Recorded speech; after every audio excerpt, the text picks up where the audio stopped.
Syamsuddin Muhammad Al-Hanafi. Ditegur Nabi lewat mimpi. Cinta kepada Rasulullah Shallallahu Alaihi Wasallam menjadi kunci utama bagi seseorang yang ingin berjumpa dengan khairul bariyah tersebut. Perjumpaan dengan Nabi Muhammad Shallallahu Alaihi Wasallam baik lewat mimpi maupun langsung merupakan kenikmatan agung yang tidak bisa ditukar dengan apapun. Itulah yang pernah dirasakan oleh Syekh Syamsuddin Muhammad Al-Hanafi. Selanjutnya ditulis Muhammad Al-Hanafi.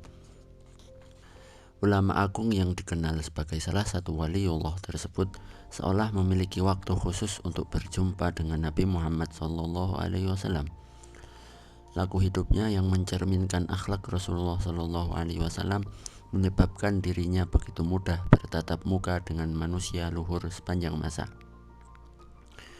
Muhammad Al-Hanafi juga begitu rajin berkirim sholawat sehingga ia diperkenankan oleh Allah Subhanahu wa Ta'ala untuk bertemu dengan Nabi Muhammad SAW lewat mimpi. Dalam konteks inilah tidak diragukan lagi bahwa membaca sholawat merupakan bukti rasa cinta kepada Nabi serta jembatan tali kasih antara Nabi dan umatnya. Oleh karena itu, orang-orang yang dekat dengan Allah Subhanahu wa Ta'ala tidak pernah lelah menyenandungkan bait-bait sholawat kepada Nabi. Mereka senantiasa mengasah rasa cinta kepada manusia agung yang diberi kekuatan untuk mencurahkan syafaat oleh Allah Subhanahu wa Ta'ala.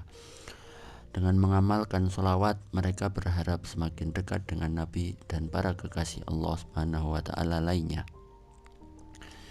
Dan Muhammad Al-Hanafi juga menempuh cara tersebut. Sepanjang hidupnya, Muhammad Al-Hanafi mengasah ketajaman rohaninya dengan bersolawat dan beribadah kepada Allah Subhanahu wa Ta'ala. Ia berharap supaya bisa semakin dekat dengan Allah Subhanahu wa Ta'ala dan mendapatkan syafaat dari Rasulullah Sallallahu Alaihi Wasallam. Muhammad Al-Hanafi masih termasuk keturunan Abu Bakar As-Siddiq. Dan selama 46 tahun 3 bulan dan beberapa hari ia telah menjabat sebagai kutub aulia. Pada masa tersebut ia merupakan kutub Ghaus Mufrad Jami'. Kecintaan Muhammad Al-Hanafi yang tulus kepada Rasulullah SAW menjadikan dirinya juga dicintai oleh Rasulullah SAW. Suatu ketika, Nabi pun mengirimkan salam kepada Muhammad Al-Hanafi melalui sebuah mimpi muridnya, yakni Syarif An-Nu'man. Salam yang disampaikan Rasulullah SAW merupakan teguran kepada Muhammad Al-Hanafi. Teguran tersebut karena saking perhatiannya Rasulullah SAW terhadap Muhammad Al-Hanafi yang sangat konsisten dalam menjalankan perintah Allah Subhanahu wa Ta'ala. Berikut cerita Syarif An-Nu'man terkait mimpi tersebut. Aku bermimpi melihat Rasulullah SAW berada di suatu kemah yang besar, dan para wali datang silih berganti menghadap beliau. Satu persatu memberi salam kepada beliau. Salah seorang dari mereka ada yang setengah berteriak, "Ini si fulan, ini si fulan." Lalu mereka duduk di samping Rasulullah SAW. Hingga sekelompok orang datang. Di antara mereka ada yang mengatakan, "Ini Muhammad Al-Hanafi." Setelah Muhammad Al-Hanafi sampai kepada Nabi, kemudian Nabi mempersilahkan ia duduk di sampingnya. Rasulullah SAW menoleh kepada Abu Bakar dan Umar seraya berkata, "Aku senang terhadap laki-laki ini karena serbannya yang menjuntai." Beliau berkata lagi, "Yang jarang rambutnya," secara menunjuk Muhammad Al-Hanafi. Lantas Abu Bakar radhiyallahu an berkata, "Adakah kau mengizinkanku untuk memakaikan ia sorban?" Nabi menjawab, "Iya." Kemudian Abu Bakar radhiyallahu an mengambil serbannya sendiri untuk dipakaikan ke kepala Muhammad Al-Hanafi.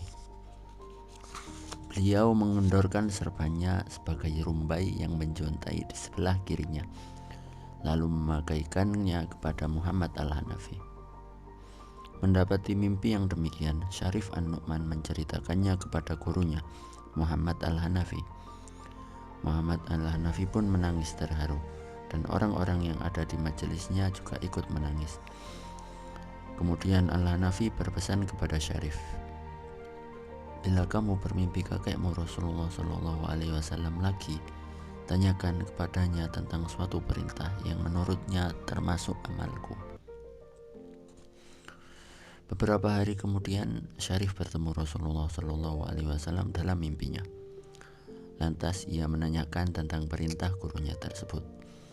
Nabi berucap, hendaknya ia membacakan sholawat untukku di tempat yang sepi setiap hari sebelum matahari terbenam, yakni, ya Allah, bersolawatlah untuk Muhammad, Nabi yang ummi, juga atas keluarga dan sahabat-sahabatnya.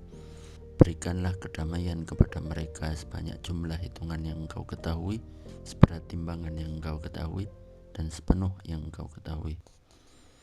Sungguh luar biasa mimpi tersebut, karena saking cintanya Nabi Muhammad Shallallahu Alaihi Wasallam kepada Muhammad Al-Hanafi, sampai-sampai Nabi memberikan sendiri bait sholawatnya melalui Syarif agar disampaikan kepada Muhammad Al-Hanafi. Tentunya tidak sembarang orang bisa mendapatkan bimbingan langsung dari Nabi, sebab hanya orang-orang yang memiliki tingkat kesabaran yang tinggi dalam menyusuri rimba keilahianlah yang dapat memperolehnya. Seseorang yang mudah mencapai tingkat ketakwaan sebagaimana Muhammad Al-Hanafi tentu tidak mustahil bila akan ditemui Rasulullah Shallallahu Alaihi Wasallam. Beliau akan menyambangi, bertegur sapa, dan sekali-kali memberi nasihat terkait amal kebajikan yang mesti dilakukan orang tersebut. Selama hidupnya, Muhammad Al-Hanafi dikenal sebagai sosok yang sangat istiqomah dan memiliki banyak karomah. Misalnya, ia tidak pernah berdiri satu kali pun ketika menyambut kedatangan raja. Bahkan malah sang raja yang akan menunduk di hadapannya, duduk dengan sopan tanpa menoleh ke kiri dan kanan selama berada di hadapan Muhammad Al-Hanafi.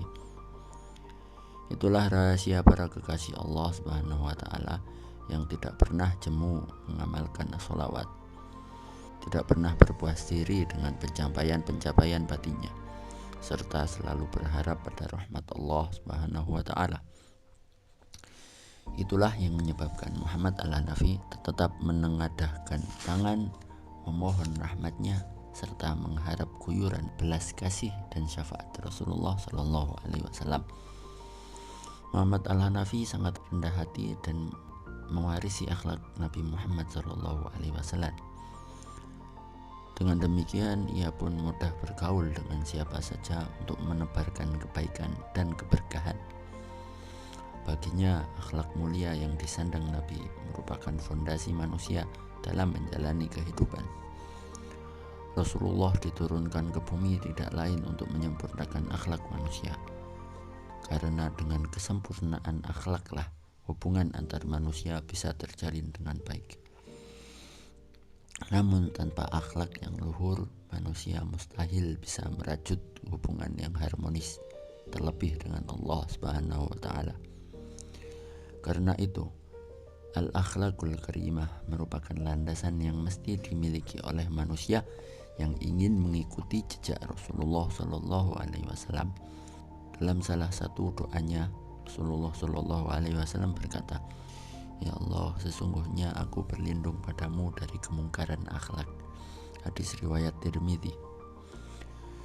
Kerendah hatian Muhammad Al-Hanafi juga dapat dilihat dari sikapnya yang tidak pernah bersandar pada amal kebajikannya.